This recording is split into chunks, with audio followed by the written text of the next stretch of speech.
Now the kingdom of heaven is like a landowner going out at daybreak to hire workers for his vineyard. He made an agreement with the workers for 1 denarius a day and sent them to his vineyard. Going out at about the 3rd hour he saw others standing idle in the marketplace and said to them, "You go to my vineyard too and I will give you a fair wage." So they went. At about the 6th hour and again at about the 9th hour, he went out and did the same.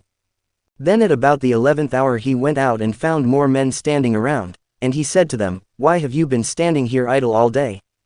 "Because no one has hired us," they answered. He said to them, "You go into my vineyard too." In the evening, the owner of the vineyard said to his bailiff, "Call the workers and pay them their wages, starting with the last arrivals and ending with the first." So those who were hired at about the 11th hour came forward and received 1 denarius each. When the first came, they expected to get more, but they too received 1 denarius each. They took it, but grumbled at the landowner saying, "The men who came last have done only 1 hour, and you have treated them the same as us, though we have done a heavy day's work in all the heat." He answered one of them and said, "My friend, I am not being unjust to you. Did we not agree on 1 denarius? Take your earnings and go. I choose to pay the last comer as much as I pay you. Have I no right to do what I like with my own? Why should you be envious because I am generous? Thus the last will be first, and the first, last."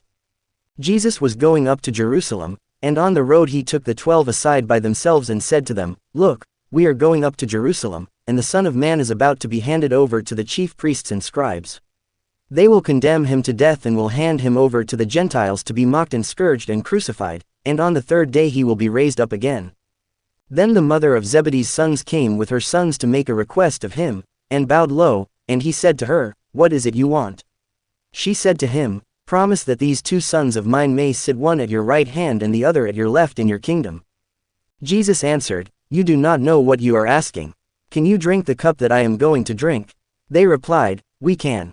He said to them, "Very well, you shall drink my cup, but as for seats at my right hand and my left, these are not mine to grant, they belong to those to whom they have been allotted by my Father."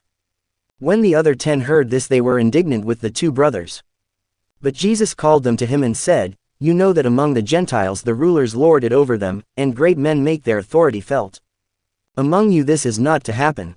No, anyone who wants to become great among you must be your servant, and anyone who wants to be first among you must be your slave, just as the Son of Man came not to be served but to serve, and to give his life as a ransom for many."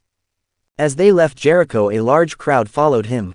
And now there were 2 blind men sitting at the side of the road. When they heard that it was Jesus who was passing by, they shouted, "Lord, have pity on us, Son of David."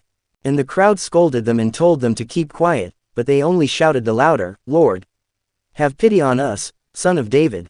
Jesus stopped, called them over and said, "What do you want me to do for you?"